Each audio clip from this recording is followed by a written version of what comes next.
السلام عليكم ورحمة الله وبركاته.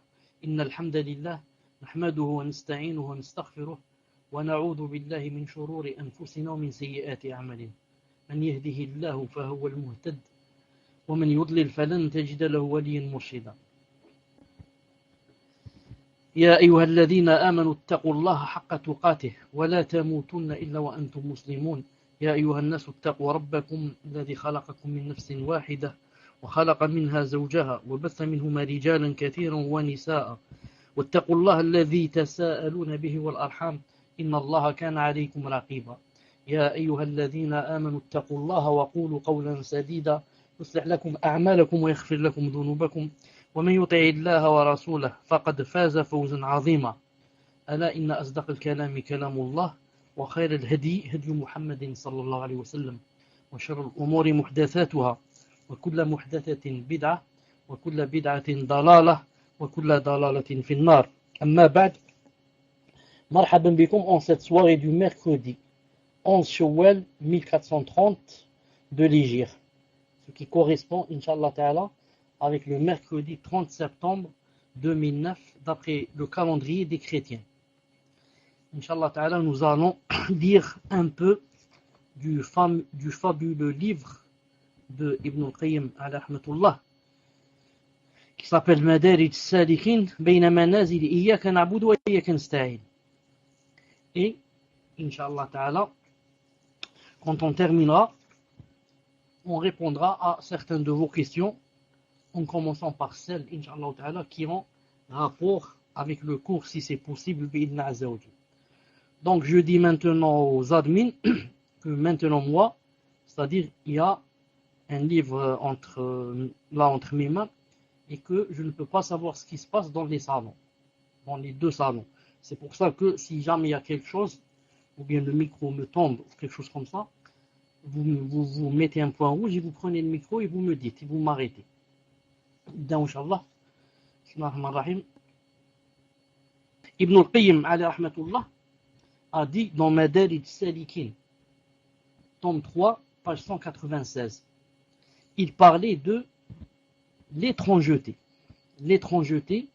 de cet islam, l'étrangeté des musulmans, l'étrangeté de ceux qui se cramponnent et s'accrochent au Coran et à la Sunna, d'après la compréhension des pieux prédécesseurs. Et il dit que, en fait, il y a trois sortes d'étrangeté. Il parle de la première, le premier type d'étrangeté, il dit, c'est l'étrangeté des élus d'Allah Azza wa Jal et de son messager, alayhi salam, parmi tous les autres humains. Et cette étrangeté est celle qui a été louée par Allah Azza wa Jal et par son messager, sallallahu alayhi wa sallam. Ensuite, il a cité certains hadiths qu'on va citer, Inch'Allah Azza wa Jal. D'après Abu Hurayra radiyallahu ta'ala anhu, le prophète sallallahu alayhi wa sallam a dit, Bada al-Islamu ghariban wa sayaudu ghariba fatuba lil ghuraba. D'après Abu Hurayra, le messager d'Allah sallallahu alayhi wa sallam a dit, l'islam a commencé étranger. Et certains disent étrange. Bizarre, il paraissait étrange et bizarre. Et il redeviendra, c'est-à-dire encore une fois étranger, comme il a commencé. Ensuite, il a dit, sallallahu alayhi wa sallam, alors, Tauba aux étrangers, Tauba à ces étrangers qui vont s'accrocher à l'islam. Quand il a dit Tauba, on a dit plusieurs fois que ça veut dire annoncer la bonne nouvelle à ces étrangers. On a montré plus d'une fois qu'il y a un hadith authentique, authentifié par Sheikh Al-Albani, où il est dit que Tauba, c'est un arbre au paradis. Et dans certains hadiths, que cet arbre, pour le traverser, il faut 100 ans. 100 ans à vol d'oiseau pour pouvoir traverser l'ombre de cet arbre, masha'Allah Azza wa Jal. Et pourtant, il y a de l'ombre sans qu'il y ait de soleil. Tout est possible chez Allah Azza wa Jal. C'est un autre monde. C'est pas comme ce monde. Naam, c'est un autre monde, un soleil, une ombre sans soleil. Bi'idhnillah azza wa jalla. Al-muhim.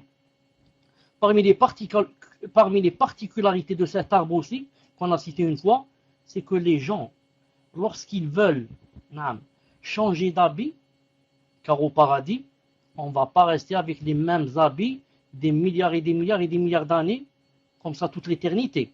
Mais les gens changeront d'habit, je ne sais pas quand est-ce, peut-être une fois par jour, peut-être toutes les demi-heures, peut-être Allah Azza wa Jal a'lam, peut-être aussi d'après leurs envies. Il y en a ceux qui ne veulent pas changer qu'une fois par semaine, il y en a qui veulent changer tout le temps et comme ça.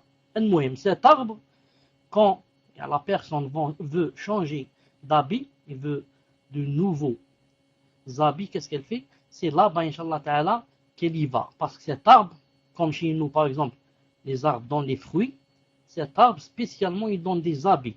Naam, masha'Allah, les habits en satin, les habits en que on n'aura jamais vu et qu'on ne pourrait jamais trouver dans ce bas monde. Maintenant, quand le messager d'Allah sallallahu alayhi wa sallam a dit que annoncer la bonne nouvelle aux étrangers, alors on lui a dit, les compagnons lui ont dit, Ya Rasulullah, qui sont ces étrangers? Fais-nous comprendre qui sont ces étrangers. Il a dit, sallallahu alayhi wa sallam, ce sont ceux qui remettent, ce sont ceux, plusieurs versions. Une des versions, ce sont ceux qui remettent droit ce que les gens ont corrompu. Ce sont ceux qui remettent droit ce que les gens ont corrompu. Disons, ce que les gens ont dévié. C'est un hadith rapporté par Muslim dans son Sahih, numéro 45, et jugé authentique par Sheikh Al-Albani alayhi rahmatullah, dans Silsila Sahiha, hadith numéro 1273, et aussi dans Sahih Al-Jami' 1576, et aussi dans Sahih Sunan Ibn Majah, hadith 3221, 3223, entre la page mettre droit rompu et dévié. Il y a des gens qui, masha'Allah, Allah Azza wa Jal leur a mis de la lumière dans leur cœur, il leur a donné, masha'Allah, une force comme ça et de la science pour pouvoir quoi? Pour pouvoir corriger ce que les gens ont dévié. Dans une autre version, on demanda au messager d'Allah sallallahu alayhi wa sallam qui sont ces étrangers? Il a répondu, ce sont ceux qui corrigent les gens lorsqu'ils deviennent corrompus. Là, il n'a pas dit il corrige ce que les gens ont corrompu, mais il a dit il corrige les gens elles-mêmes. Les gens, lorsqu'ils deviennent corrompus. Ce hadith est rapporté par Abu Amr al-Dani à partir du hadith de Abdullah ibn Mas'ud. Et selon Al-Albani, le hadith est authentique, voire Silsila Sahiha 1273. Dans une autre version, il a dit en réponse à la même question, il a dit ils sont un petit groupe de gens vertueux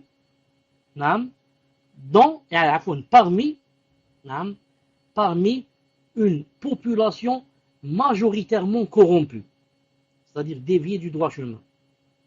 Il a dit ceux qui leur désobéissent, c'est-à-dire s'opposent à eux, sont plus nombreux que ceux qui leur obéissent, c'est-à-dire sont plus nombreux que ceux qui les suivent.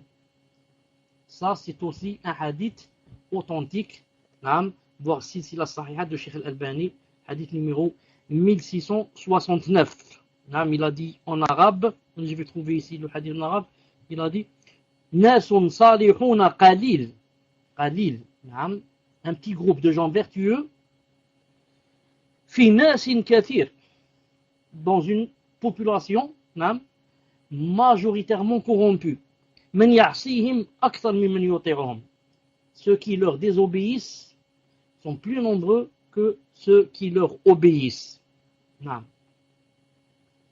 Et pour savoir que cette étrangeté, c'est une bonne chose, si c'est l'étrangeté dans le din, Rappelez-vous le hadith de Abdullah ibn Omar radiallahu ta'ala anhu, qui est hadith authentique comme on va voir, où Abdullah ibn Omar, le fils de Omar ibn Khattab radiallahu ta'ala anhu, a dit que le messager d'Allah sallallahu alayhi wa sallam akhada bi ba'di jasadi, c'est-à-dire que le messager d'Allah m'a pris de quelque part de mon corps, peut-être des épaules, peut-être du cou, peut-être de la main, et il m'a dit quoi? Il m'a dit kun fi dunya ka'annaka gharib aw 'abiru sabil, kun fi dunya ka'annaka gharibun aw 'abiru sabil, vis dans ce monde.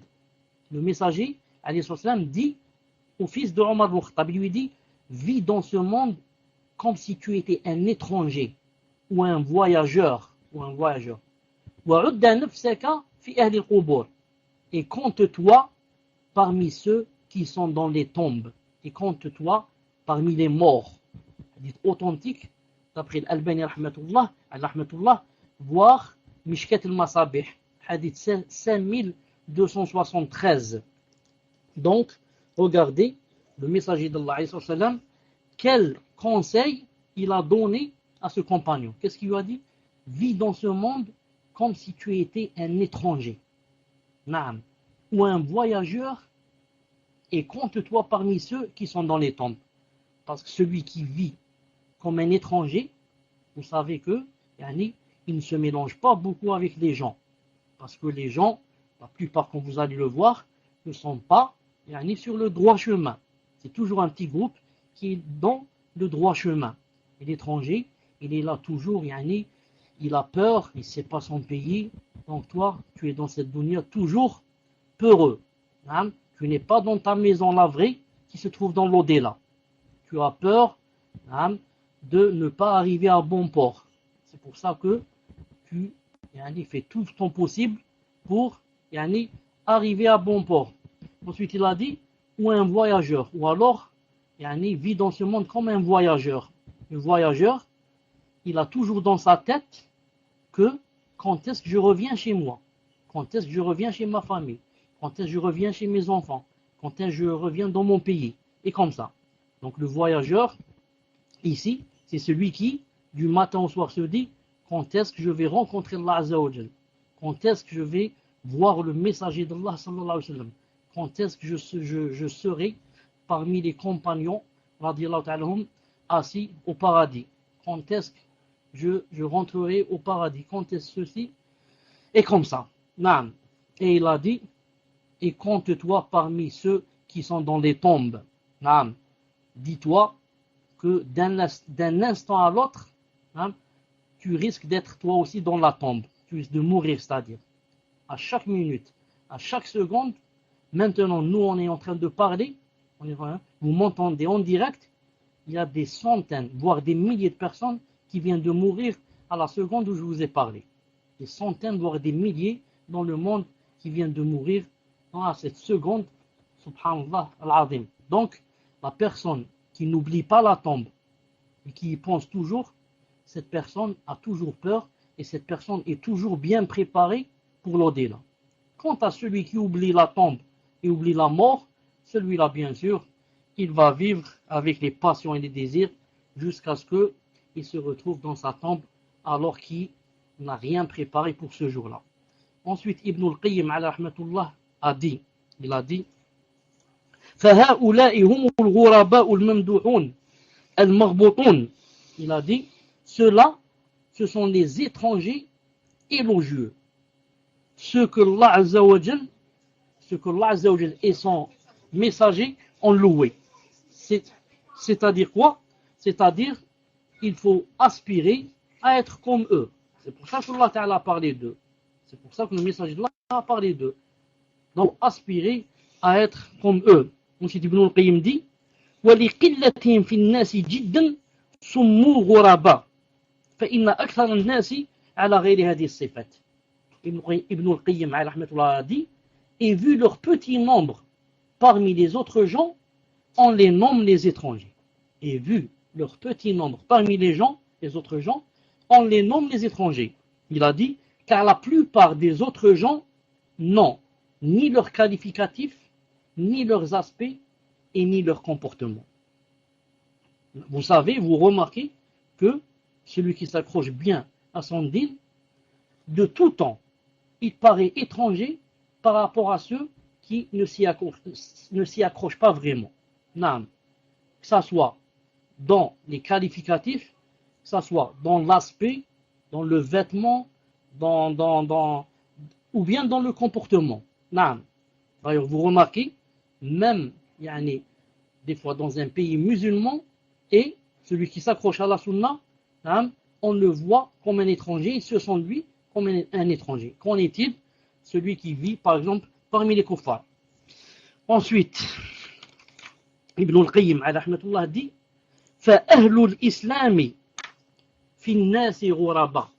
Il a dit, les gens de l'islam, c'est-à-dire les musulmans, sont des étrangers parmi les autres gens, c'est-à-dire les mécréants. Donc les musulmans, parmi les mécréants, qu'est-ce qu'ils sont? Ils sont des étrangers. Un mécréant, il s'étend des musulmans. C'est quoi cet habit? C'est quoi cette prière? C'est quoi ceci? C'est quoi cela? C'est quoi ce hajj? C'est quoi ce siyam? Donc il est un étranger parmi les kuffars. Ensuite il a dit وَالْمُؤْمِنُونَ فِي أَهْلِ الْإِسْلَامِ غُرَبًا. Et les croyants eux-mêmes sont des étrangers parmi les musulmans. Parce qu'il y a le musulman, et ensuite le croyant, et ensuite il y a plus haut le bienfaisant. Non. Donc, le croyant, c'est un étranger parmi les musulmans. Comme le bienfaisant est un étranger parmi les croyants. Non. Donc il a dit que les croyants étaient des étrangers parmi les gens de l'islam. Comme j'ai dit tout à l'heure. Non. Quelqu'un qui s'accroche bien à son dîn, parmi les musulmans, parmi ses parents qui sont musulmans depuis 80 ans, il paraît étranger. On leur dit, subhanallah al-azim, ton grand-père, ça fait 70 ans qu'on le connaît, il ne nous a jamais dit cette chose. Comment se fait-il que toi, aujourd'hui, cette chose devient du din? Ta grand-mère, ça fait 60 ans qu'elle fait la prière.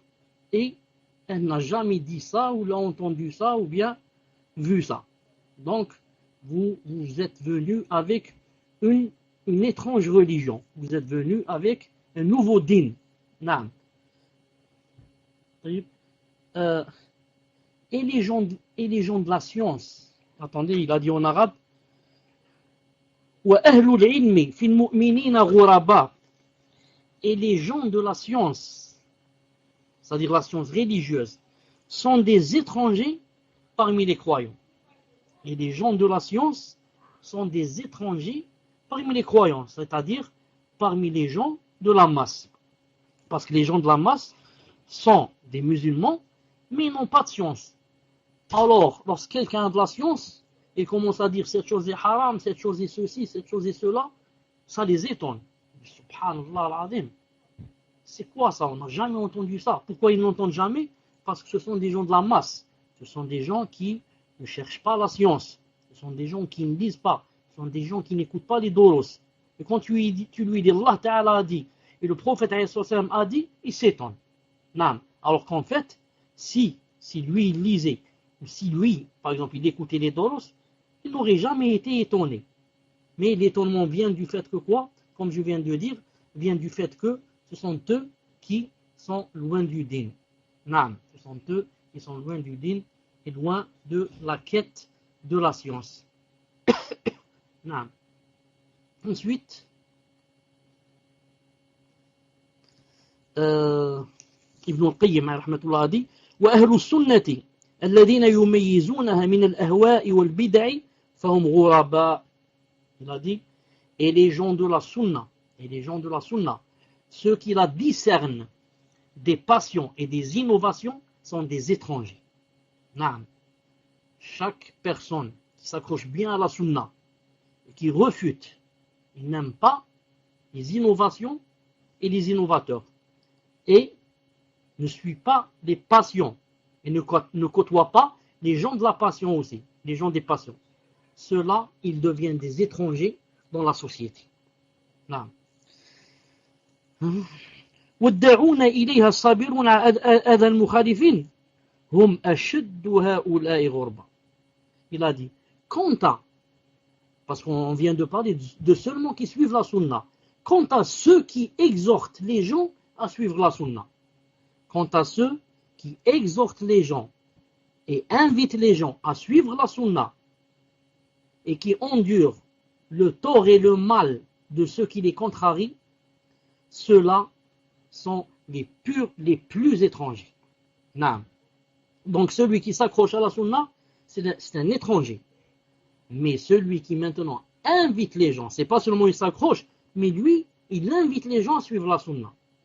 Celui-là, bien sûr, c'est le plus étranger des étrangers. Ensuite, le Cheikh Rahmatullah dit ولكن هؤلاء هم أهل الله حقا فلا غربة عليهم وإنما غربتهم بين الأكثرين الذين قال الله عز وجل فيهم وإن تطع أكثر من في الأرض يضلوك عن سبيل الله فأولئك هم الغرباء من الله ورسوله ودينه وغربتهم في الغربة الموحشة وغربتهم هي الغربة الموحشة وإن كانوا هم المعروفين المشار إليهم وإن كانوا هم المعروفين المشار إليهم. Ensuite, Cheikh Rahmatullah dit, mais ceux-là, en vérité, sont les gens d'Allah Azza wa Jal. Même si pour les autres, ce sont des étrangers, ce sont des gens bizarres, ce sont des fous, mais en vérité, chez Allah Azza wa Jal, ce sont les gens d'Allah Azza wa Jal, les élus d'Allah Azza wa Jal, les élus du messager d'Allah sallallahu alayhi wa sallam. C'est pour cela qu'en vérité, ce ne sont pas des étrangers. Chez Allah Ta'ala, ce ne sont pas des étrangers. Mais leur étrangeté vient du fait qu'ils soient peu nombreux comparés aux autres nombreux dont Allah Azza wa Jal a dit dans le Coran et si tu obéis à la majorité de ceux qui sont sur la terre, ils t'égareront du sentier d'Allah Azza wa Jal. Ils ne suivent que la conjecture et ne font que fabriquer des mensonges. Surat 6, verset 116. Donc vous avez entendu ce qu'Allah Azza wa Jal a dit à son messager sallallahu alayhi wa sallam. Il lui a dit, et si tu obéis à la majorité de ceux qui sont sur la terre, la plupart, alors ils t'égareront du sentier d'Allah Azza wa Jal. Ça veut dire, il y a une minorité qui est sur le sentier d'Allah Azza wa Jal. Alors prends garde attention que tu obéisses à la majorité. Car la majorité qui sont sur la terre sont égarés du sentier d'Allah Azza wa Jal. Ils ne suivent que la conjecture au lieu de suivre le Coran et la Sunna d'après la compréhension des salafs. Non, ils suivent la conjecture et ne font que fabriquer des mensonges. Il a dit, Allah Azza wa Jal aussi, وَأَنَّ أَكْثَرَكُمْ فَاسِقُونَ. Il a dit, mais la plupart d'entre vous sont des pervers. Surat 5, verset 59. Qu'est-ce qu'il a dit? La plupart d'entre vous sont des pervers. Donc vous remarquez dans ces deux versets que la majorité c'est quoi? La majorité ce sont ceux qui sont loin de l'agrément d'Allah Azza wa Jal, loin de son sentier. Parce qu'il a dit la majorité de ceux qui sont sur la terre sont égarés. Et il a dit la plupart d'entre vous sont des pervers. En revanche, Allah Azza wa Jal a dit كم من فئة قليلة غلبت فئة كثيرة بإذن الله. Combien de fois une troupe peu nombreuse a, par la grâce d'Allah Azza wa Jal, vaincu une troupe très nombreuse. Surat 2, verset 249.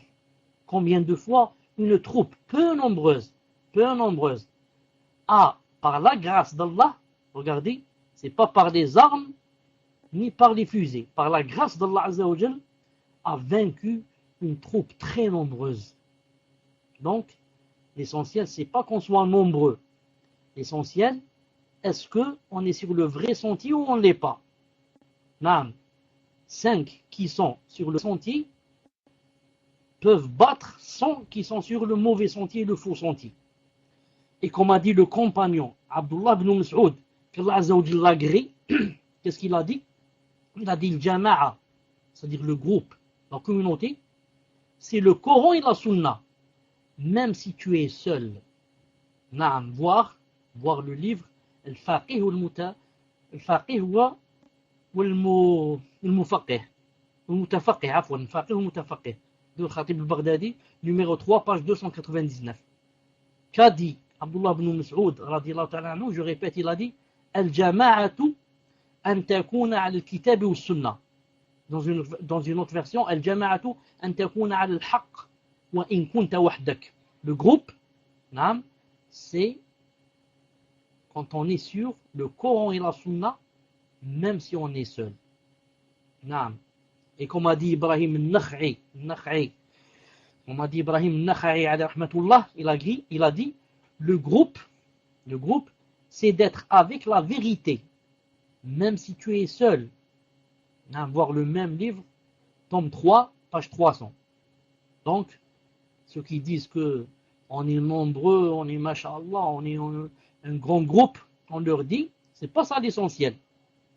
Sommes-nous sur le vrai chemin ou là sommes-nous sur le faux? Si on est sur le vrai chemin, il n'est plus important qu'on soit nombreux. Et si on est sur le faux chemin, ça ne sert à rien d'être nombreux. Et comme disaient les pieux prédécesseurs, comme disait Salaf, qu'est-ce qu'ils disaient? Comme disait l'un d'eux, il disait, si j'oublie pas, si j'ai pas oublié, c'est le Fudayl ibn Ayyad. Wallahu ta'ala a'lam, si j'ai une bonne mémoire. Il disait, suis le chemin de la guidance et ne te chagrine pas du petit nombre qui la suit.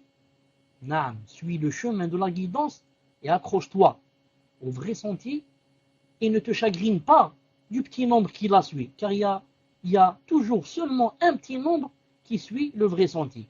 Et il a dit ensuite, et prends garde du chemin de l'égarement et ne te laisse pas séduire par le grand nombre des perdants qui le suivent. Subhanallah, vous avez remarqué ce qu'il a dit? Une phrase qu'on devrait écrire en or. Une phrase qu'on devrait écrire en or, qu'on devrait accrocher sur le mur pour la voir, dans notre chambre, pour la voir et la lire jours et nuits pour ne pas l'oublier. Qu'est-ce qu'il a dit? Je répète, chemin de la guidance et ne te chagrine pas du petit nombre qui la suit. Parce que certains, même s'ils sont sur le vrai chemin, ils ont encore ce complexe ou bien cette faute de regarder le nombre. Et il te dit, subhanallah al-azim, on est seulement 2 ou 3, comment on va faire? On est seulement 4 ou 5, et ils deviennent chagrinés. Ici, il leur dit, ne te chagrine pas du petit nombre qui la suit. Naam, il y a avec toi Allah Azza wa Jal. Sunna du messager d'Allah, sallallahu alayhi wa sallam. Il y a avec toi le sentier des compagnons. Naam. Et il dit, et prends garde du chemin de l'égarement.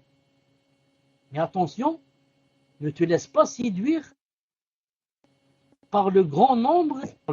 C'est, comme a dit Allah Ta'ala tout à l'heure, la plupart de ceux qui sont sur terre sont égarés. Il a dit la plupart de vous sont des pervers. Donc si la plupart sont égarés et la plupart sont des pervers, donc c'est seulement la minorité qui a le ravissement d'Allah Azza wa Jal. Donc ceux-là, c'est-à-dire ceux qui sont nombreux, mais loin du chemin d'Allah Azza wa Jal et de son messager, ceux-là, ce sont eux les étrangers par rapport à Allah Azza wa Jal, par rapport à son messager, par rapport à sa religion. Même si parmi les gens, ils sont réputés et très connus. Naam. Je vais lire ça en arabe, pour ceux qui aiment l'arabe. Naam. Il a dit, si je le trouve,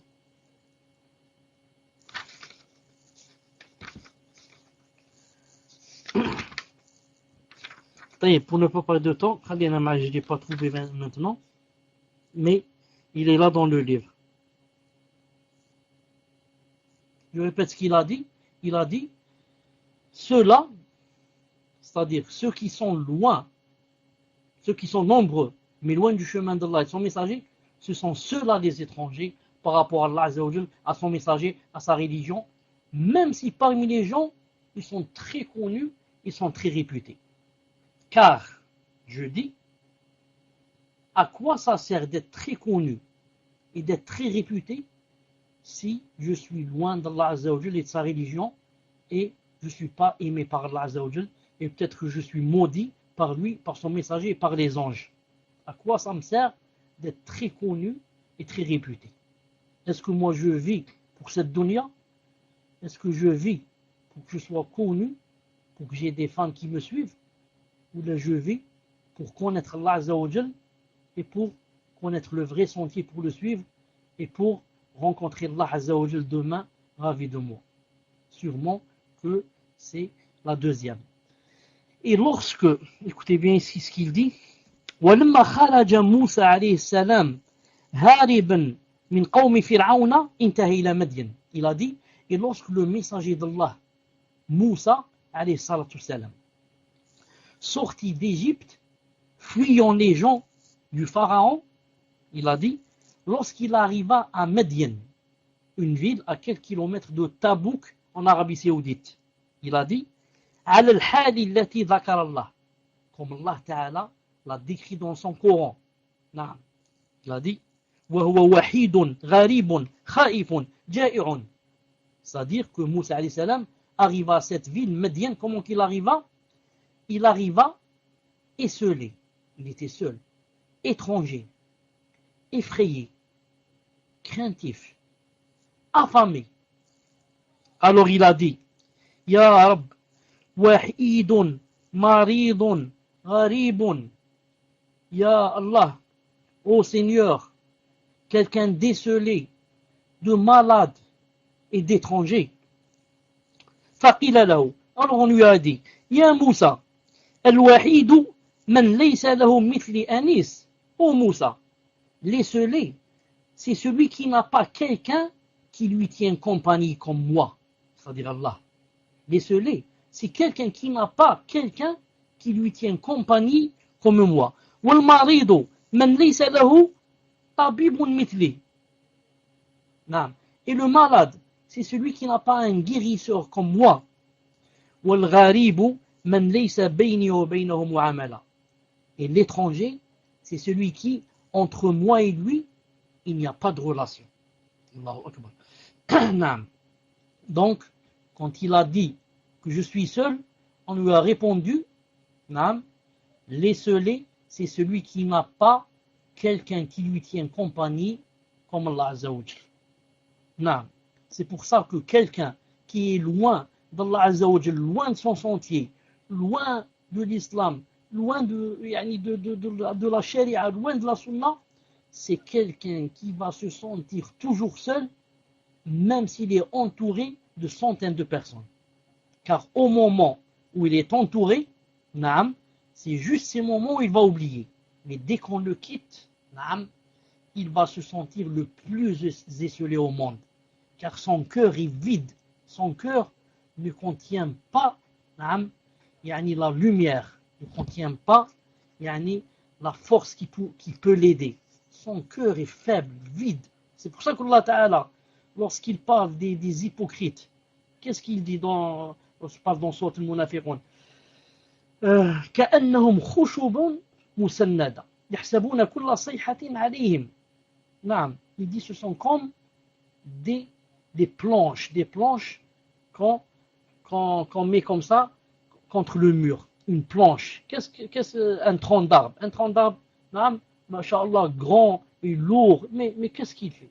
Il fait rien. C'est pour ça que les savants et les salafs ont toujours dit, ils ont dit que l'hypocrite est fort de corps, très faible de cœur.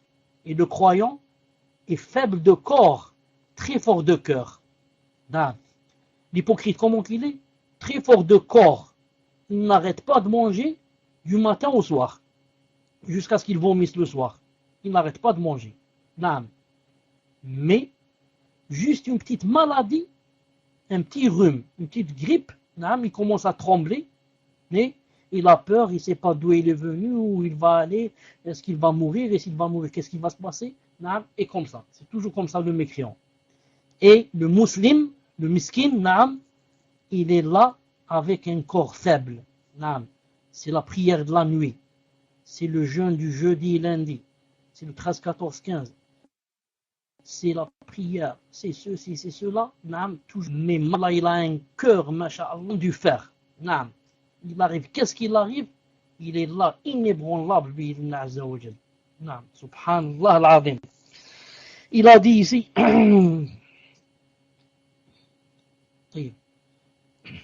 cette étrangeté, نعم, il a dit en arabe, وهذه الغربة قد تكون في مكان دون مكان ووقت دون وقت وبين قوم دون قوم. Il a dit, cette étrangeté peut se produire dans certains endroits sans d'autres, comme elle peut se produire dans certains moments sans d'autres, comme elle peut se produire parmi certaines catégories de gens sans d'autres.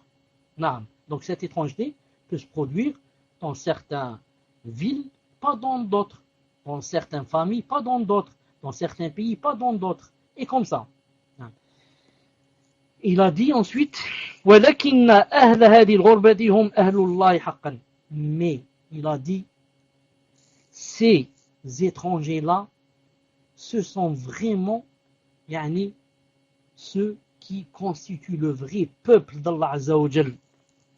فإنهم لم يأووا إلى غير الله ولم ينتسبوا إلى غير رسول الله صلى الله عليه وسلم ولم يدعوا إلى غير ما جاء به. Il a dit, pourquoi?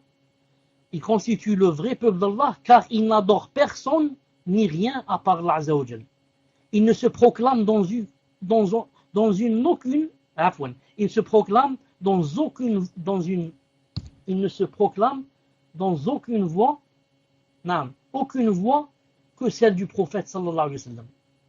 Et il n'exhorte les gens à ne suivre aucune prescription autre que celle transmise du prophète sallallahu alayhi wa sallam.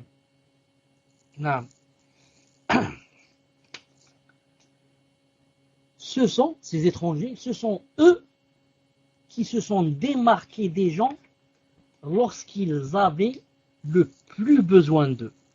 Ce sont eux qui se sont démarqués des gens lorsqu'ils avaient le plus besoin d'eux. On va lire ça en arabe, Inch'Allah ta'ala.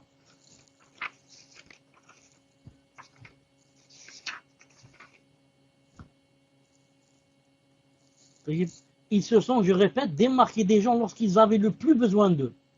C'est pourquoi, au jour du jugement dernier, lorsque chaque groupe de personnes ira vers ceux qu'ils adoraient sur terre, ces gens-là, c'est-à-dire les étrangers, resteront figés à leur place.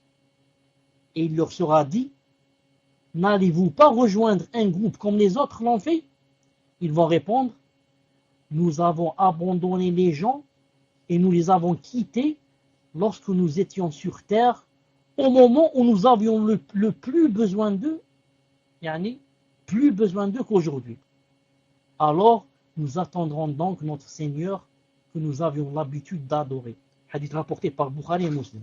En fait, Bukhari et Muslim rapportent dans un hadith authentique que le jour du jugement dernier, Allah Azza wa Jal va venir aux gens avec une autre image que sa vraie image, avec une autre, pour que les gens ne le reconnaissent pas. Ensuite, il va dire que chaque groupe, ou bien il va dire aux anges de dire que chaque groupe aille vers son idole, vers ce qu'il adorait dans cette vie.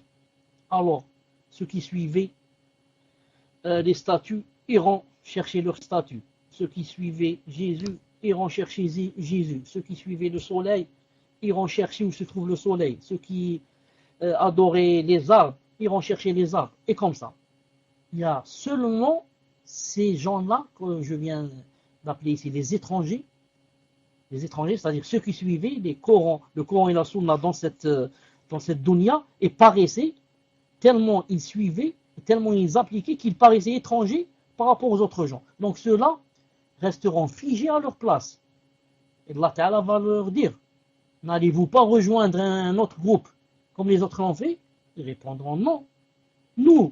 Nous avons abandonné les gens et nous les avons quittés. Et nous nous sommes démarqués d'eux lorsque nous étions sur terre, au moment où nous avions plus besoin d'eux qu'aujourd'hui. Comment se fait-il qu'aujourd'hui, on va les suivre? Nous, quand on était dans la vie, dans cette dunya, on s'était démarqué de ces gens-là, des gens de la bid'a, des gens de l'innovation, des gens des plaisirs, des gens des tentations, des mécréants, des hypocrites. On s'était démarqué d'eux. comment se fait-il qu'aujourd'hui on les suive? Alors, Allah Ta'ala leur dira, alors qu'est-ce que vous attendez donc? Ils diront, nous attendrons notre Seigneur. Non, on va attendre notre Seigneur, nous, qu'on adorait dans notre vie. Et là-bas, Allah Azza wa Jal montrera son tibia, non, et bien sûr, alors les gens feront la prosternation que je demande à Allah subhanahu wa ta'ala qui nous aide qu'on fera. C'est la seule prosternation qui existe dans l'au-delà. Quiconque la fera, alhamdulillah, ça veut dire que bi'idhnillah azza wa jal, il sera parmi ceux qui seront au paradis, même s'il doit passer d'abord par l'enfer. Mais celui qui ne la fera pas, et que Allah Ta'ala lui mettra comme une barre de fer dans son dos, imaginez la colonne vertébrale qui devient de fer. La colonne vertébrale, Allah Ta'ala l'a créée de sorte qu'elle puisse se plier.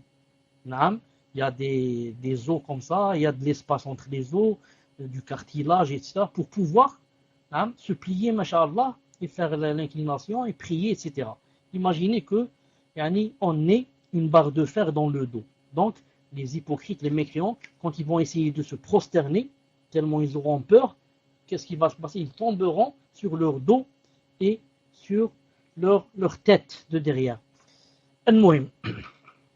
Ainsi, il est évident. Bon, je vais arrêter, Inch'Allah Ta'ala, de lire en arabe, parce que ça va prendre beaucoup de temps et il faudrait que je finisse, Inch'Allah Ta'ala. Ainsi, il est évident que cette étrangeté, c'est-à-dire de celui qui suit le Coran et la Sunna, masha'Allah, cette étrangeté ne cause aucun languissement ou chagrin ou éceulement à celui qui la vit et la subit. C'est comme j'ai dit tout à l'heure. Celui qui suit le Coran, la Sunna, masha'Allah, la quête de la science, la vraie science, il est loin des innovations. Celui-là, jamais, il ne se sentira seul.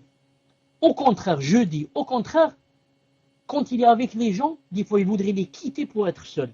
Car il sait qu'en étant seul, il est avec Allah Azza wa Jal. Et qu'en étant avec les gens, il l'entrave. Surtout, s'ils ne sont pas dans le din. Ils commencent à dire n'importe quoi. Et à dire des sottises, à parler dans le vide, et à ceci, à cela.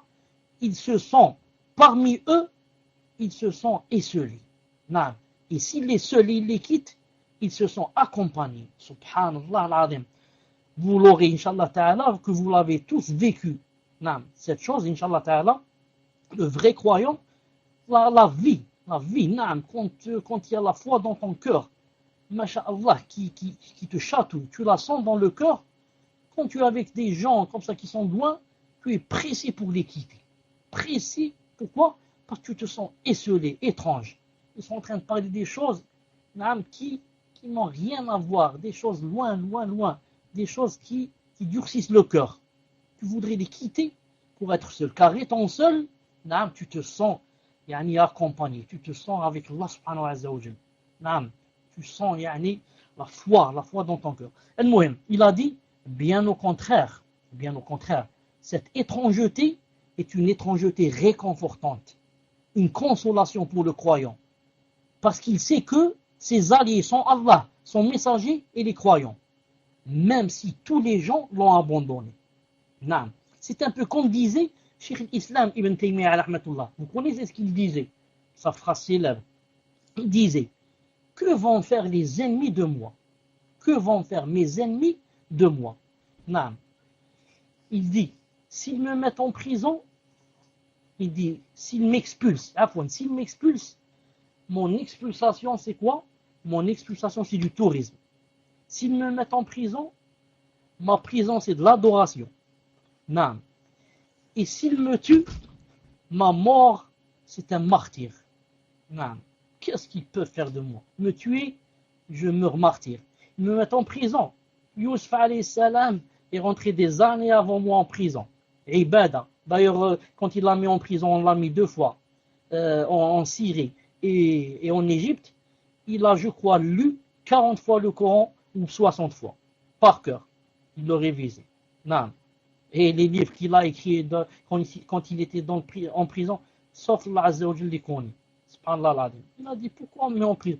Donc vous voyez quelqu'un qui a, machallah, la foi, la science, etc. Jamais ils se sent seuls. Mieux encore, ils préfèrent être seuls des fois. Non, ils préfèrent être seuls que mal accompagnés. المهم Allah Azza wa Jalla dit dans le Coran إنما وليكم الله ورسوله والذين آمنوا الذين يقيمون الصلاة ويؤتون الزكاة وهم راكعون. Allah Ta'ala dit vous n'avez d'autre allié qu'Allah Azza wa Jalla, son messager et les croyants qui accomplissent la salat, s'acquittent la zakat et s'inclinent devant Allah Azza wa Jalla. Et parmi ces étrangers sont ceux décrits dans un hadith rapporté par Anas ibn Malik radiyallahu ta'ala anhu, dans lequel le messager d'Allah sallallahu alayhi wa sallam a dit, qu'est-ce qu'il a dit? Il a dit, attendez, je vais essayer de trouver le hadith en arabe. رب أشعث أغبر ذي طمرين لا يؤبه له. Et dans une version مدفوع على الأبواب لو أقسم على الله عز وجل أبره. Hadith authentique. Qu'a dit le messager d'Allah sallallahu alayhi wa sallam? Il a dit, oh, combien de personnes, c'est-à-dire combien il existe de personnes indigentes, pauvres, avec une tenue débraillée, couverte de poussière, auxquelles personne ne donne la moindre importance, auquel il y a une personne à laquelle personne ne donne la moindre importance. Et si pourtant cette personne jurerait sur Allah Azza wa Jal, alors Allah Ta'ala l'exaucerait. Subhanallah al-Azim. Hadith rapporté par Tirmidhi et al-Hakim. Et selon Sheikh al-Albani, rahmatullah, ce hadith est authentique, voire Sahih Tirmidhi, hadith numéro 3854. Je répète, le messager d'Allah a dit, oh, combien de personnes indigentes, de tenues débraillées, couvertes de poussière, à laquelle personne ne donne la moindre importance. Et si pourtant elles jureraient sur Allah, alors Allah l'exaucerait. Subhanallah al-Azim. Dans une autre version, rapportée par Muslim, d'après Abi Hurayra radiyallahu ta'ala anhu, il est ajouté, après avoir dit indigente, tenue débraillée, couverte de poussière, à laquelle personne ne donne la moindre importance, le messager l'a ajouté, renvoyer des portes. En plus de cela, à chaque porte, elle est renvoyée. Imaginez une personne avec une tenue débraillée, pleine de poussière, pauvre, et elle va frapper à la porte du ministre, à la porte du président de la République, à la porte du juge de je ne sais pas quoi. Celle-là, on la quoi? On la renvoie des portes.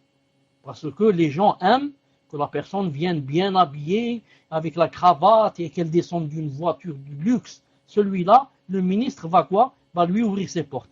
Mais celui-là, le pauvre, il est renvoyé des portes. Mais comme a dit le message d'Allah, s'il jurait, si cette personne jurait sur Allah, alors Allah Azza wa Jalla l'exaucerait.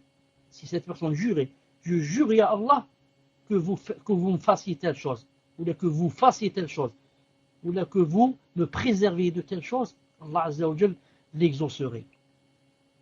Et l'autre version, où c'est écrit renvoyer des portes, vous pouvez la vérifier dans Sahih Targhib de Sheikh al-Albani, hadith 3211. 3211. Bi'idhnillah Azza wa Jalla. On termine maintenant en disant, une seconde.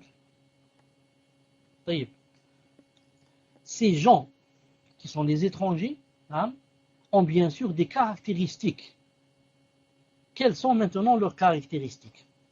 Je dis, parmi les caractéristiques de ces étrangers dont le prophète sallallahu alayhi wa sallam a exhorté à suivre, voire à se rivaliser avec eux, c'est le fait qu'ils s'accrochent à sa sunna sallallahu alayhi wa sallam lorsque les autres la délaissent. Pour devenir étranger et être loué par Allah Azza wa Jal, il faudrait quoi? S'accrocher à sa sunna, même si tout le monde se mettrait unanimement d'accord pour la délaisser. C'est aussi le fait, autre caractéristique, c'est aussi le fait qu'il rejette toutes sortes d'innovations bid'a, inventées par les gens, même si ces innovations sont de pratiques courantes parmi eux. Donc, les étrangers, les vrais, ce sont ceux qui rejettent toute forme d'innovation. inventées par les gens, même si ces innovations sont de pratiques courantes. Non. Maintenant, est-ce que vous connaissez un pays où ils ne fêtent pas le Mawlid al-Nabawi, ils ne fêtent pas l'anniversaire du messager d'Allah, le Mawlid al-Nabawi? Vous connaissez un pays où on ne fête pas? Peut-être, Allah alam. Non, pas peut-être, c'est sûr. On ne fête pas en Arabie Saoudite. Mais dans d'autres pays, je ne sais pas. Donc, les vrais étrangers, ce sont eux qui ne font pas cette chose. C'est une bid'a. C'est une bid'a des chrétiens. Et dans Isa alayhi salam, Jésus et Isa alayhi salam, et quoi? Se désavoue. Non. Al-Muhim. Alors que c'est une pratique courante dans tous les pays, parmi presque toutes les familles musulmanes. Au point où on dit, subhanallah, celui-là, il exagère. D'ailleurs, c'est une preuve qu'il n'aime pas le messager d'Allah. Car s'il l'aimait, il aurait quoi? Il aurait fêté son anniversaire. Subhanallah al-Azim. Celui-là, il n'aime pas le messager d'Allah, sallallahu alayhi wa sallam. Comme ça, on essaie de t'accuser lorsque tu veux t'accrocher à la sunna. Subhanallah al-Azim. Mais le vrai étranger, c'est celui qui ne fait pas la bid'a, même si tout le monde l'a fait. Ce sont également, ces étrangers, ce sont également ceux qui sont fidèles à faire le tawhid d'Allah Azza wa Jal. Le tawhid d'Allah Azza wa Jal. Même si la plupart des gens sont contre cela. Et là, vous remarquez que c'est, Inch'Allah Ta'ala, ce qui différencie Al-Sunnah wal-Jama'a, Salaf Saleh, des autres quoi? Des autres groupes, des autres factions, des autres sectes. Salaf Saleh, le groupe sauvé Bidna Ta'ala, Al-Sunnah wal-Jama'a, ils ont en priorité, c'est d'apprendre le tawhid avec toutes ses formes. C'est pas le tawhid des khawarij et des takfiriyin, le tawhid de mécroire au tarout, comme dit Salah 19 ou la Abu Rumaysa ou la je ne sais pas qui. Mécroire au tarout, c'est ça le tawhid. Si tu mécrois au tarout et tu dis Al-Qaddafi est kafir, et Bouteflika est kafir, et Hassan 2 ou la Hassan 6 ou la est kafir, pour eux, alhamdoulilah, tu as mécru au tarout, voilà, on te donne directement un chèque barré, ta place est déjà au paradis. C'est pas la peine de connaître les attributs d'Allah Azza wa Jal, c'est pas la peine de connaître ses noms, c'est pas la peine de connaître toutes les choses dans la Aqidah, c'est pas la peine. Al-Muhim, tu dis X et Y, et les gouverneurs des musulmans, ces kuffars, sont des kuffars, alhamdoulilah, alhamdoulilah, alhamdoulilah, tu as ta place au paradis. Répète du matin au soir, kafir, kafir, kafir, comme ça, du matin au soir, achète un perroquet et achète-lui des cacahuètes et laisse-le répéter du matin au soir à ta place. Inch'Allah, toi et le perroquet, vous êtes, Inch'Allah, à la première place au paradis. Masha'Allah, comme c'est facile, le din des khawarij et des takfiriyin que l'Azur nous en présente. Et bien sûr, il va sans dire que tout le monde est kafir, sauf eux. Tout le monde est kafir, sauf qui? Sauf eux, bien sûr, que Allah Ta'ala nous préserve des chiens de l'enfer. Al-Muhim. Les étrangers, je disais, Al-Sunnah wal-Jama'a sont connus par quoi? Ils font prédominer le tawhid. Ils font prédominer le tawhid. Les autres, non. Les autres, si tu parles avec le tabligh, il te dit non. Le tawhid, c'est pas très important. L'essentiel, c'est de faire la da'wa. Aller dans les bars, aller dans les discothèques, aller je ne sais pas où, et faire venir les gens pour les faire entrer dans la prière. Ensuite, ils te jettent dans la mosquée et ils te laissent là, ignorant, ignare, dans la bid'a, dans le shirk, dans ceci. Ils te disent, c'est pas l'essentiel, je les fais sortir du bar et je les fais rentrer à la mosquée. Ça, c'est le tabligh. Si tu tombes avec des ikhwan muslimoun, ils vont te dire, l'essentiel c'est quoi? C'est la politique. Comment arriver à être ministre, à être député? Comment arriver à être président de la République? Et là, Inch'Allah Ta'ala, quand on va arriver là-bas, on va appliquer l'islam.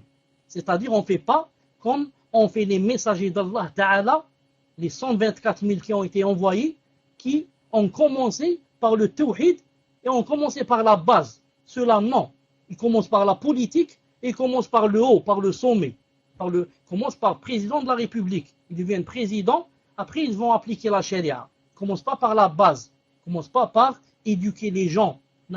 Éduquer celui-là, mon voisin, ma famille, le directeur, le X, jusqu'à ce que la société deviennent musulmans. Ceux-là, non, ils commencent par le contraire. Et bien sûr, dès qu'ils rentrent dans ces choses, donc dès qu'ils rentrent dans le, comment ça s'appelle ça, attendez, comment ça s'appelle, pour devenir député, etc., dès qu'ils formulent pour la députation, etc., qu'est-ce qui se passe? Il se passe comme a dit Al-Albani, rahmatullah. Il a dit une phrase célèbre. Il a dit Dakhalu liyughayyiru fataghayyaru. Ils sont rentrés à la députation pour changer, ils ont changé. Subhanallah al-azim. Ils sont rentrés pour devenir députés. Pourquoi? Pour changer, masha'Allah, et nous donner la charia à la place des lois, etc. Masha'Allah. Mais qu'est-ce qui s'est passé? Ils n'ont pas changé, ils ont changé. Eux, ils ont changé. Ils ont jeté le qamis, ils ont enlevé la barbe, ils ont mis la cravate, ils ont mis le costume et ils ont oublié leur dîme. Et ils ont couru derrière les villas et derrière les morceaux de terrain et derrière les missions à l'étranger et derrière les devises. Voilà ce qu'ils nous ont rapporté. Naam. Cheikh dit rahmatullah, ces étrangers, qu'est-ce qu'ils ont de particulier aussi? Ils ne s'identifient à aucun parti sauf à celui d'Allah Azza wa Jal et son prophète. Le vrai étranger, l'élu d'Allah Azza wa Jal et son messager, qu'est-ce qu'il a? Il ne s'identifie à aucun parti. Je n'ai pas de parti. Il n'y a pas de parti en islam. Il y a le parti d'Allah Azza wa Jal et de son messager. C'est tout. Il n'y a pas un autre parti. Dans cette vie, il n'y a que deux partis. Hizbullah, parti d'Allah. Hizbul Shaitan, parti du Shaitan. Il n'y a pas un troisième parti. Ce sont ceux-là, les étrangers. Tandis que d'autres, non. Ils ont des partis politiques, de grands partis politiques. Ils vont entrer dans les partis. Naam. Donc ceux-là, dit Ibn al-Qayyim, rahmatullah, les étrangers, les vrais, ne s'identifient ni à un parti, ni à un cheikh. Un cheikh, naam. Moi je suis tel et tel. Yani s'affiliant à tel cheikh. Naam. En islam, il n'y a pas de cheikh. Il y a un cheikh qui t'apprend. Tu apprends chez lui. Mais ce n'est pas comme les soufis. C'est-à-dire il te faut un cheikh, sinon tes adorations ne sont pas acceptées. Quiconque n'a pas un cheikh, ses adorations ne sont pas acceptées. Et tu dois, quand tu es avec un cheikh, tu dois être comme le mort et entre les mains de celui qui le lave. Naam. Tu dois être comme le mort qui, il est entre les mains de celui qui le lave. C'est-à-dire, il ne bouge pas, il ne fait rien, seulement, il applique. C'est comme ça, il veut le dire. Quand tu es avec le cheikh, au point où certains, subhanallah al-azim, certains soufis, ils mettent la photo de leur cheikh dans leur poche. Et comme ça, chaque fois qu'ils sont seuls ou là, ils la tirent comme ça pour l'embrasser et pour lui demander à la photo qu'il leur fasse des doigts. Et certains font de ces photos de grands posters qu'ils les mettent dans leur chambre. Et certains mettent ces posters devant la qibla. Comme ça, avant de dire Allahu Akbar, ils commencent d'abord à demander à son cheikh de lui faire des doigts. Et ensuite, bien sûr, il se prosterne comme ça devant le poster de son cheikh. C'est pour ça qu'il dit celui qui n'a pas de cheikh, son cheikh c'est Iblis, c'est le shaitan. Et nous on dit, notre cheikh, c'est un seul. Il s'appelle Muhammad sallallahu alayhi wa sallam. Et les autres, ce sont qui? Ce sont les ulama, les shuyukh, qu'on suit. On leur demande, on ne les suit pas aveuglément. On leur demande, quel est votre dalil? Quand on demande quel est le dalil, on ne demande pas comme ça avec arrogance. Parce qu'on veut débattre, ou on veut critiquer, ou là on veut réfuter. On demande avec avec science, avec sagesse, avec respect. Barakallahu fik cheikh de m'avoir répondu. Mais beaucoup de gens, si maintenant je vais leur dire ça, ils vont me dire où est le dalil. C'est pour ça que je vous demande, Inch'Allah Ta'ala, quel est le dalil. Je sais que vous êtes un savant, je vous fais confiance. Mais juste, je voudrais savoir, Inch'Allah Ta'ala, le dalil. Ensuite, il dit, il ne s'identifie ni à un cheikh, ni à une tariqa, confrérie religieuse ou mystique. Naam.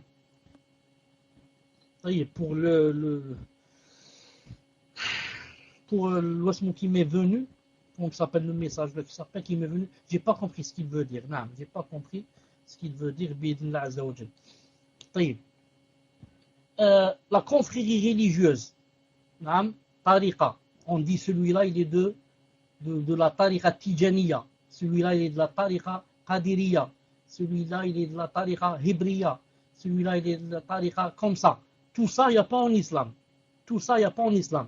Il y a seulement quoi? Il y a tariqa muhammadiya, tariqa du messager d'Allah sallallahu alayhi wa sallam. Tous les autres compagnons n'avaient pas de tariqa. Ils avaient le messager d'Allah sallallahu alayhi wa sallam et suivaient sa seule tariqa. Naam. Il a dit, il ne s'affilie pas à un madhab, école de pensée, rite. En islam, personne n'est obligé, personne ne l'oblige, Allah Ta'ala ne t'a pas obligé, le messager alayhi sallam ne t'a pas obligé à suivre un madhab. Le madhab, c'est bien de lire qu'est-ce qu'il y a dans le madhab pour savoir quels sont les dalils de ce savant. Mais ce n'est pas une obligation de s'enfermer dans un madhab et de ne jamais le quitter et de ne pas savoir ce qui se passe dans les autres madhab. Car quand tu rentres dans un madhab et dans une seule école de pensée, rite, alors tu ne vas plus savoir ce qu'il y a dans les autres rites, ce qu'il y a dans les autres livres. Tu vas devenir chauvin, tu vas dire seulement mon rite, c'est lui qui a raison. Si tu es malikite, tu vas dire seuls les malikites ont raison. Ce sont les vrais croyants, pas les autres. Pas les shafi'ites. Ceux-là, ils sont dans le faux. Les hanafites sont dans le faux. Les hanbalites sont dans le faux. Et les autres vont dire la même chose. Mais si, tous, on se réunissait autour du messager d'Allah, sallallahu alayhi wa sallam, dans ce cas, il n'y aurait pas ces divergences. Ces étrangers ne vouent exclusivement leur adoration qu'Allah Azza wa Jal, et ne vouent exclusivement leur suivi qu'à son prophète sallallahu alayhi wa sallam. Comme par exemple au Liban. Au Liban par exemple, quand j'ai parlé de Hizballah, quand j'ai parlé de qu'il y avait Hizbullah et Hizbul Shaitan. Quand je parlais de Hizbullah, bien sûr, je ne parlais pas de Hizbullah du Liban. Car le Hizbullah du Liban, c'est le Hizb du Shaitan. Le Hizbullah, je répète, du Liban, c'est le Hizb de Iblis. Hizbullah du Shaitan, du Liban, c'est le Hizb de qui? C'est le Hizb du Shaitan. Celui qui a fait ce Hizb, c'est un Shaitan. Ceux qui sont à l'intérieur, ce sont des shayatines. Pourquoi? C'est un parti chiite. Si seulement il était chiite. Rafidite, pas chiite. Rafidite. Un parti qui insulte les compagnons et qui dit que notre mère, la pure Aïcha, est une fornicatrice. C'est un parti qui tue les gens de la Sunna. Les tue en Irak et les tue et les décapite en Iran. Vous savez qu'en Iran, c'est interdit d'avoir une mosquée de Sunna. C'est seulement les mosquées des chiites. Et que quiconque est Sunna, vraiment il vit dans la peur et la terreur. Il faudrait qu'il cache son sunnisme.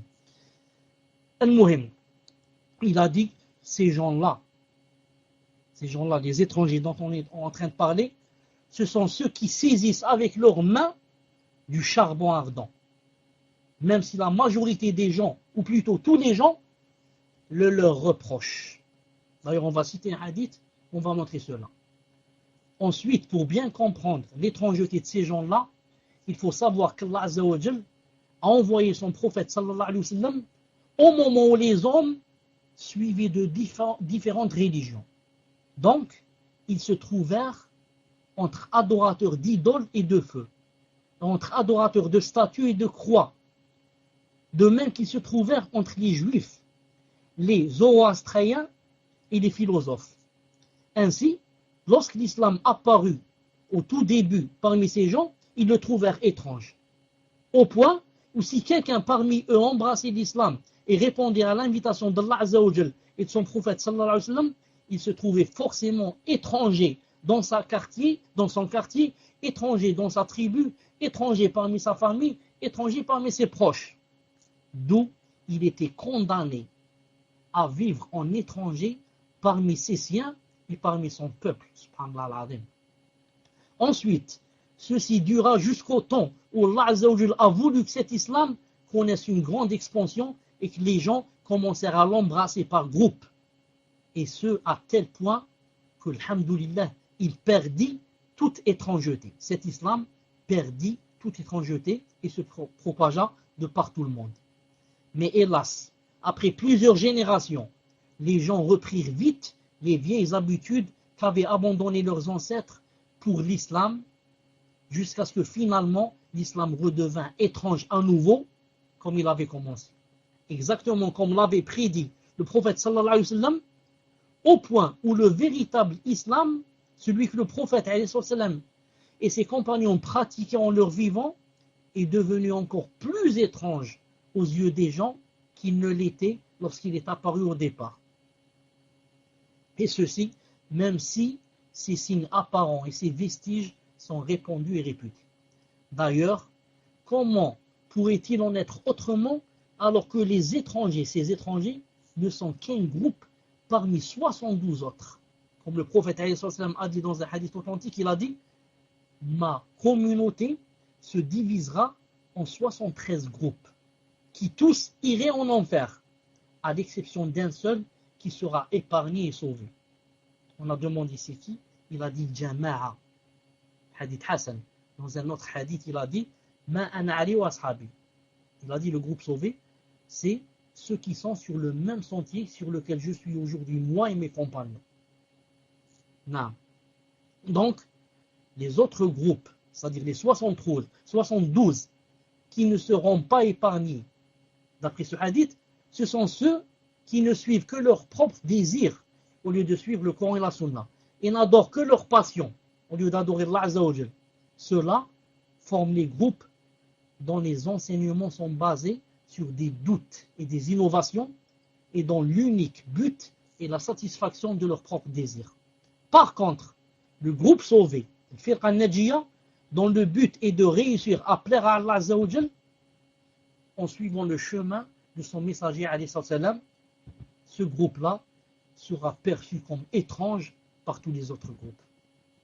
C'est pourquoi les vrais musulmans, ceux qui se raccrochent fermement à la sunna, recevront la récompense de 50 compagnons. D'après le hadith où le messager d'Allah sallallahu alayhi wa sallam a dit « Des jours pénibles viendront après vous. Vivre à cette époque nécessitera pour les musulmans une patience équivalente à celle qu'il faut pour tenir du charbon ardent dans la main. Quiconque à ce moment-là sera capable d'avoir cette patience recevra alors la récompense de 50 personnes. » Alors on lui demanda, ya Rasulullah, la récompense de 50 personnes d'entre eux? Il répondit, non, la récompense de 50 personnes d'entre vous. Voir Sahih Targhib de l'Albani, hadith numéro 3172. Subhanallah al-Azim. Donc, le message là a dit que viendra un temps où celui qui va s'accrocher à la sunna aura quoi? La récompense de 50 compagnons. Allahu Akbar. Les compagnons se sont étonnés. Ils ont dit à Rasulullah, d'entre eux, il a dit non, d'entre vous. Subhanallah al-Azim. Donc, cette récompense est due à quoi? Au statut d'être étranger parmi les gens. Donc, Tauba, annoncer la bonne nouvelle aux étrangers. Donc, si le croyant à qui Allah Azza wa Jal a accordé une clairvoyance dans sa religion et une compréhension dans son livre et dans la sunna de son messager alayhi salam, et en plus, il lui a montré ce que suivent les gens comme passion, innovation, égarement et déviation du droit chemin que suivait le messager d'Allah alayhi salam et ses compagnons. Donc, je répète, si ce croyant, malgré tout cela, a choisi de suivre ce sentier, le sentier d'Allah Azza wa Jal, le sentier de son messager, le sentier de ses compagnons, alors qu'il se prépare aux critiques des ignorants, qu'il se prépare à la guerre des gens de l'innovation contre lui, qu'il se prépare à ce qu'on lui fasse du tort et du mal, qu'il se prépare à ce qu'on fasse détourner de lui les gens, qu'il se prépare à ce qu'on fasse acharner les gens contre lui, qu'il se prépare à ce qu'on mette en garde contre lui, exactement comme faisaient leurs ancêtres, les mécréants, avec le messager d'Allah sallallahu alayhi wa sallam. Ensuite, dites-moi pourquoi tous les messagers avaient des criminels, des adversaires contre eux, et nous, on suit le même sentier du messager, on ne veut pas avoir d'adversaire. Allah Ta'ala dit dans le Coran, وَكَذَلِكَ جَعَلْنَا لِكُلِّ نَبِيٍّ عَدُوًّا مِنَ الْمُجْرِمِينَ. C'est ainsi que nous fîmes à chaque prophète un ennemi parmi les criminels. Sourate 25, verset 31. C'est ainsi que nous fîmes à chaque prophète un ennemi parmi les criminels. Et toi, tu es qui? Tu es quelqu'un qui suit le prophète. Donc, il est obligé que tu es, toi aussi, au moins un criminel. Naam, un criminel. Allah l'adem.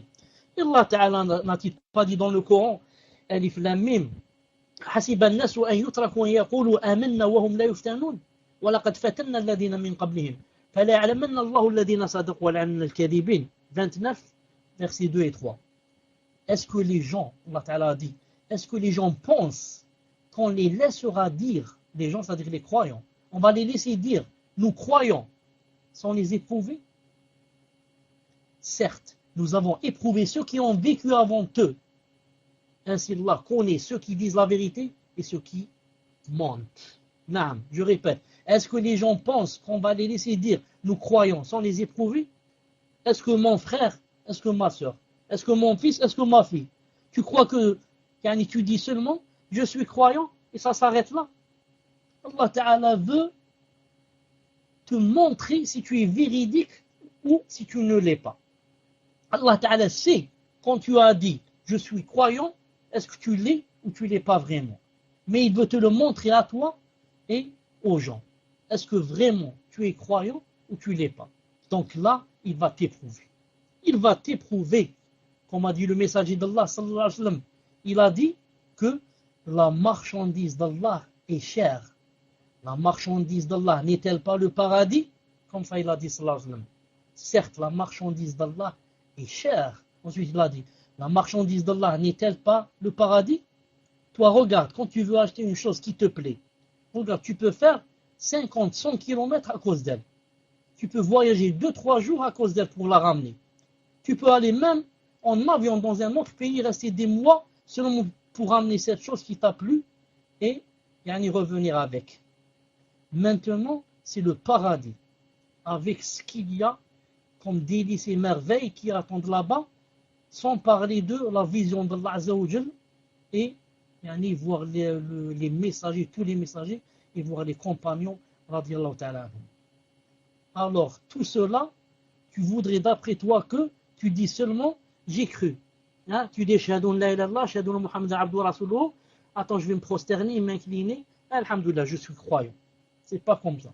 Allah Ta'ala va t'éprouver d'après quoi? Alhamdulillah, il éprouve d'après l'iman. Il te donne jamais plus que tu ne peux supporter. Sinon, tu vas t'en détourner. Tu vas dire non, c'est plus fort, là c'est quoi, j'aime pas, je peux pas. Non, il va te donner seulement d'après ce que tu peux.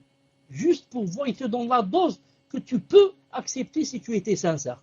Si tu ne l'acceptes pas, ça veut dire que c'est toi qui as failli à la mission. C'est pas Allah Ta'ala qui t'a donné plus. Non, il va te donner d'après. Celui-là, il lui donne dans sa famille, celui-là, il lui donne avec les gens, celui-là, il lui donne avec les frères, l'autre, on lui donne avec les sœurs, l'autre avec ses parents, et comme ça. Chacun a des adversaires. Donc, cette personne, si seulement elle commence à dire j'ai cru à Allah Ta'ala va commencer à l'éprouver. Maintenant, si cette personne décide non seulement de suivre la sunna, mais décide de faire la da'wa et la prédication au sentier d'Allah Azza wa Jalla, au sentier du prophète sallallahu alayhi wa sallam. Et en plus de cela, elle va et elle veut critiquer les déviations et les égarements de des adversaires. Alors là, on lui fera toutes sortes de torts et de mal possibles. Et on utilisera contre lui, contre cette personne, toutes sortes de stratagèmes et de complots pour entraver sa prédication et sa da'wa. Quitte à, bien sûr, le faire entrer en prison ou bien à le tuer. Subhanallah. Donc vous voyez que si quelqu'un seulement il veut suivre la sunna, il commence à avoir des problèmes. Maintenant, s'il veut faire la da'wa, alors qu'il se prépare, que quoi? Que ses ennemis ne vont pas le laisser tranquille. Surtout s'il va montrer aux gens leurs déviations, leurs égarements. Et dire, attention, X, il ne faut pas le suivre. Il est dans le faux. Attention, la sœur Y, c'est une takfiriya. Il faut s'éloigner d'elle. Elle pousse les gens à suivre le mauvais sentier. Alors là, on lui fera toutes sortes de torts et de mal possibles. Et on utilisera contre lui toutes sortes de stratagèmes et de complots pour entraver sa prédication et sa da'wa. Mais ce que ne savent pas les adversaires, c'est que cette personne qui a décidé de faire cette da'wa, c'est que Allah Ta'ala est avec elle. C'est ce que ne savent pas les adversaires. Et que malgré tout ce qui se passe, Allah Azza wa Jal n'arrêtera pas de la seconder, de l'aider jusqu'à ce qu'il la fasse triompher. En effet, il sera perçu comme un étranger. Les étrangers dont on parle seront perçus comme des étrangers. Pourquoi? D'abord au niveau de sa religion, à cause que leurs religions sont corrompues. Il sera perçu comme un étranger au niveau de son attachement à la sunna, à cause de l'attachement des autres gens à l'innovation. Il sera perçu comme un étranger dans sa croyance à cause des mauvaises croyances des autres. Il sera perçu comme un étranger dans sa manière de prier à cause de leur ignorance de la manière authentique de la prière du prophète sallallahu alayhi wa sallam. Allahu Akbar. Sadaqta ibn al-Qayyim, sadaqt, naam, sadaqt, wallahi sadaqt. Même dans la salat, dans ta famille, subhanallah, et on va te dire, c'est drôle ce que tu fais, c'est bizarre. Ta grand-mère, ça fait 50 ans qu'elle fait la prière, elle n'a jamais fait comme ça. Subhanallah. C'est étrange cette salade. Le fait de mettre les mains sur la poitrine, c'est étrange pour certains. Il n'a jamais vu. Ça fait 40 ans qu'on voit ton grand-père prier, il n'a jamais fait ça. Subhanallah al-Azim. Ici, je dis, surtout par exemple en Algérie, s'il n'y avait pas par exemple la télévision et que les gens voyaient jours et nuits qu'en Arabie Saoudite, quand on montre à la télévision le Hajj et l'Umrah, que 99% des prieurs mettent les mains sur la poitrine, alors personne peut-être n'aurait accepté. C'est ce qui a fait taire beaucoup de nos parents. Parce qu'ils voient à la télé, subhanallah, ils réfléchissent, ils disent subhanallah, il n'y a pas un qui a les mains tendues. Sauf si c'est quoi un chiite. Vous savez, les chiites, ils ne mettent pas les mains sur la poitrine. Ou alors c'est quelqu'un qui suit le rythme malikite. Et bien sûr, Imam Malik se désavoue de cela. Car comme a dit son grand adepte, Ibn Abd al-Barr, il a dit Qubida Malik wa huwa yaqbid. Qubida Malik wa huwa yaqbid. L'imam Malik est mort alors qu'il croisait ses mains sur la poitrine. Ce n'est pas vrai qu'il tendait à droite et à gauche. El-Muhim. Bref, il sera perçu comme un étranger pour tout ce qui touche à sa vie d'ici-bas et à celle de son au-delà. Tendre une main d'aide parmi les gens. Même des fois, la personne se trouve, subhanallah, aucune personne qui veut l'aider. Qu'est-ce qu'elle dit? Elle dit Hasbunallah wa ni'mal wakil. Et elle s'en remet à Allah Azza wa Jal, et Allah Azza wa Jal, tôt ou tard, il lui donnera une solution. Cet étranger est un savant parmi des ignorants. C'est quelqu'un d'attaché à la sunna parmi des innovateurs. C'est quelqu'un qui prêche au chemin d'Allah et de son messager parmi des prêcheurs aux passions et aux innovations. C'est quelqu'un qui prescrit le bien et proscrit le mal parmi des gens qui, pour eux, le mal est un bien et le bien est un mal. Qu'Allah Azza wa Jal nous aide, nous guide, renforce la foi dans nos cœurs et fasse de nous qu'on soit les étrangers qu'il a loué dans son livre et dont Ibn al-Qayyim vient de parler, les étrangers, les élus d'Allah Azza wa Jal, de son prophète sallallahu alayhi wa sallam. Wa akhir da'wana alhamdulillah rabbil alamin. On passe inshallah ta'ala direct aux questions-réponses. Tfadhal inshallah, je vous donne le micro.